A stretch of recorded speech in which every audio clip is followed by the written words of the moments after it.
Notre invité maintenant est Adrien Quatennens. Bonsoir. Bonsoir. Porte-parole pendant cette campagne de Jean-Luc Mélenchon, député de la France Insoumise. Alors on va évoquer avec vous à la fois le score puissant des Insoumis dimanche, quasiment 22%, et puis bien entendu l'entre-deux tours. Revenons sur ce premier tour, parce que hier matin, quelques heures après le verdict, on vous a senti ému lors d'interviews. Adrien Quatennens, c'est assez rare des hommes politiques qui montrent leur émotion. Vous avez échoué à 400 000 voix du second tour. Est-ce que 2 jours après le verdict, cette amertume, cette déception se dissipe ?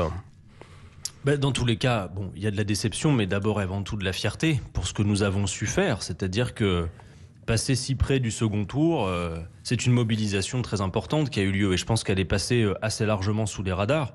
On a vu beaucoup de femmes et d'hommes qui n'avaient pas voté depuis longtemps, de jeunes, d'habitants des milieux populaires, qu'on dit souvent abstentionnistes, qui se sont mobilisés, qui ont nourri beaucoup d'espoir dans ce bulletin de vote. Et vous savez, depuis dimanche soir, je croise encore aujourd'hui à Lille des femmes, des hommes qui m'interpellent et beaucoup de jeunes et qui sont en larmes en fait, qui pensent qu'en effet ça s'est joué à très peu de choses et c'est le cas. 400 000 voix, qu'est-ce que c'est très franchement ? Donc oui, c'est passé très près. Maintenant, ce qu'il faut dire, c'est que évidemment la déception est là, mais c'est d'abord la fierté qui domine de ce que nous avons accompli dans ces 17 mois de campagne autour de cette candidature. J'ai vu ce matin dans une enquête d'opinion que le gros ressort du vote Jean-Luc Mélenchon, ça a été l'adhésion au programme L'Avenir en commun, puisque 80% des gens qui ont voté pour Jean-Luc Mélenchon disent l'avoir fait d'abord et avant tout pour le programme. Donc incontestablement, sur la base de ce score, maintenant, nous allons devoir être à la hauteur de nos responsabilités et bâtir pour la suite, parce que la pente des événements va exiger qu'on soit au rendez-vous. Et je dis aux gens qui ont voté avec nous, on sera là. Vous parliez d'un rien, 400 000 voix effectivement ont manqué pour être qualifiées. Est-ce qu'il y a un regret aujourd'hui, celui par exemple de ne pas avoir réussi pendant cette campagne à s'entendre avec les communistes qui cette fois-ci ont fait bande à part? On sait que Fabien Roussel a obtenu 800 000 voix lui dimanche. On sait très bien, et le score de dimanche le montre, que l'avenir se base avec ce bloc populaire, pas avec la social-démocratie. Or, il est vrai que ce bloc populaire, nous l'avions constitué ensemble avec les communistes en 2012, en 2017. Et tout le long de la campagne, nous avons regretté que ce qui avait été possible en 2012 et en 2017 ne le soit pas en 2022 avec la décision des communistes, respectables par ailleurs. C'est leur choix, ça leur appartient de faire candidature à part. Mais on voit le résultat, c'est que, si vous voulez, comment dire autre chose que oui, quand vous voyez qu'il nous a manqué 400 000 voix, c'est-à-dire un point, qu'à un point près, on pouvait barrer la route dès le premier tour sans renier nos convictions à l'extrême droite. Mettre au second tour le partage des richesses, la planification écologique, la 6ème République. Incontestablement, les 2,5 points de Fabien Roussel ont manqué. Donc oui, c'est dommageable, je le crois. Venons-en à cet entre-deux tours. Jean-Luc Mélenchon a eu ces mots dimanche soir, réécoutons-le. Il ne faut pas donner une seule voix à Madame Le Pen. Il ne faut pas donner une seule voix à Madame Le Pen. Il ne faut pas donner une seule voix à Madame Le Pen. Alors Adrien Quatennens, vous allez lancer une consultation interne pour exprimer en quelque sorte la position du mouvement. Dites-nous, il y aura 3 choix, c'est ça ? Vote blanc, abstention et vote Macron ? Comme en 2017. L'idée, c'est de dire il y a 320 000 personnes qui ont rejoint cette plateforme Mélenchon 2022 pendant la campagne. On va les consulter pour savoir ce qu'elles ont l'intention de faire pour avoir une photo à l'instant T de leur choix.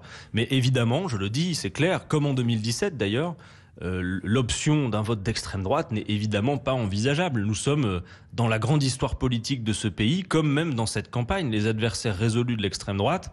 Jusqu'au bout de la campagne, nous avons mené ce travail qui a consisté à convaincre des gens dont on considère qu'ils s'égarent en votant pour Madame Le Pen, qui ne va pas apporter un mieux pour le pays et qui ne promettrait que la division et la fracturation plus avant de la France. Donc pas une voix pour l'extrême droite, c'est une formule claire. Maintenant, pour le reste, je crois que ce qu'on trouve à l'issue du scrutin de dimanche, c'est 3 blocs. Donc, pas de majorité. Pas de majorité pour le programme d'Emmanuel Macron, qui porte une responsabilité dans le niveau auquel se trouve l'extrême droite dans notre pays. Et donc, c'est à lui de s'en débrouiller, à lui de prendre ses responsabilités. Nous, notre part du travail, elle est faite. Ce qui est marquant, Adrien Quatennens, c'est que personne chez les cadres insoumis ne veut dire pour l'instant ce qu'il fera personnellement dans une douzaine de jours. Mathilde Panot, dans ce studio, la députée insoumise, nous disait dimanche soir, on ne le dit pas parce qu'il ne faut pas fragmenter le mouvement. Qu'est-ce que ça veut dire ? Mais c'est-à-dire que si nous disons pas une voix doit aller à l'extrême droite, mais que les uns les autres disons notre choix, ça vaudra en quelque sorte consigne de vote. Or aujourd'hui, consigne de vote, c'est une formule creuse. Ça ne marche pas, ça pourrait même être contre-productif. Et je vais même vous dire une chose. En 2017, ce second tour a déjà eu lieu. C'est-à-dire que le tableau qui sort à l'issue du scrutin de dimanche dernier, c'est un non-événement absolu. C'est le mauvais remake de 2017. Et en 2017, les Français ont su quoi faire. Gageons, et j'en suis sûr, qu'ils sauront quoi faire la prochaine fois.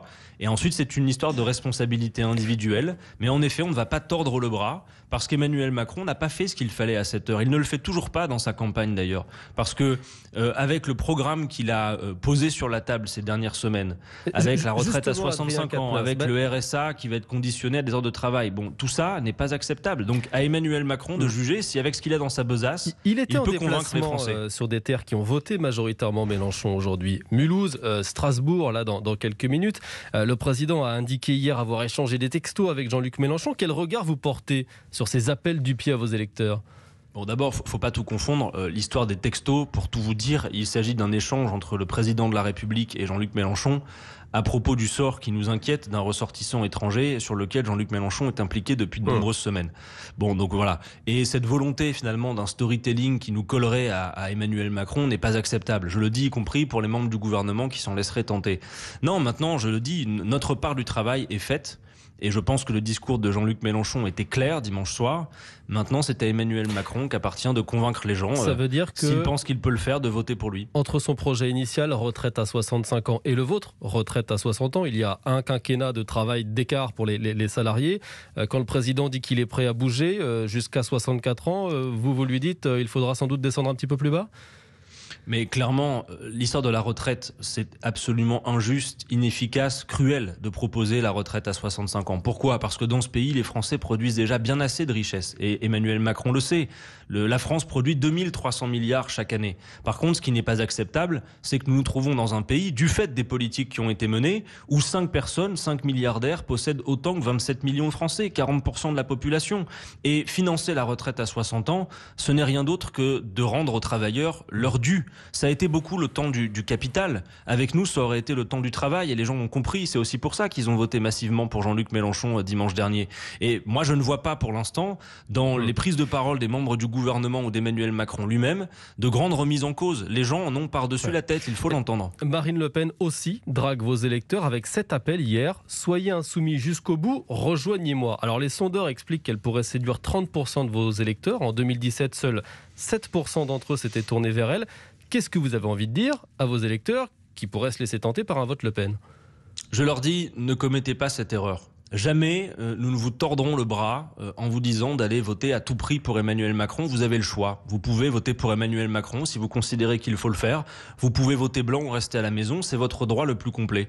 En revanche, ne votez pas pour Madame Le Pen parce que nous sommes l'antithèse de l'extrême droite. D'abord, première chose, c'est notre histoire politique. Et ensuite, au-delà du fait que le programme social de Marine Le Pen n'apporterait pas un mieux, on a vu dans cette campagne que Madame Le Pen refusait l'augmentation du SMIC, refusait le dégel du point d'indice des fonctionnaires qui ont perdu 20% de leur pouvoir d'achat en 20 ans, que sur la retraite à 60 ans, elle a capitulé en rase campagne et qu'elle refuse le blocage des prix que nous proposons. Vous savez, dans les pays où les amis de Madame Le Pen sont au pouvoir, on mène peut-être la chasse aux immigrés et aux homosexuels, mais on ne s'occupe pas des gens et de leur pouvoir d'achat, de leur salaire et de leur emploi. Voilà. Donc je dis, ne commettez pas cette erreur.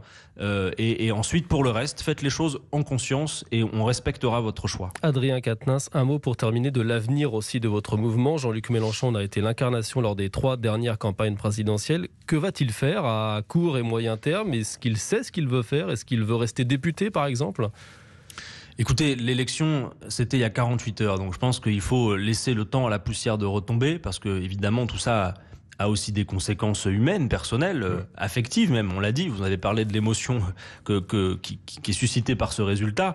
Maintenant, je pense que Jean-Luc Mélenchon avait dit son souhait que ce soit sa dernière élection présidentielle. Très franchement, le rôle qu'il jouera dans l'avenir, parce qu'il continuera inéluctablement, inévitablement à jouer un rôle, c'est à lui de le définir. Moi, ce que je sais en tout cas, c'est que Jean-Luc Mélenchon n'est pas remplaçable.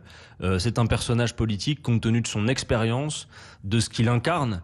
qui pèse dans le paysage politique. Alors bien sûr, en revanche, et ça s'est vu dans cette campagne, il a bâti une force. Nous avons bâti une force. Et il y a un collectif autour de lui, que vous avez vu d'ailleurs dans cette campagne.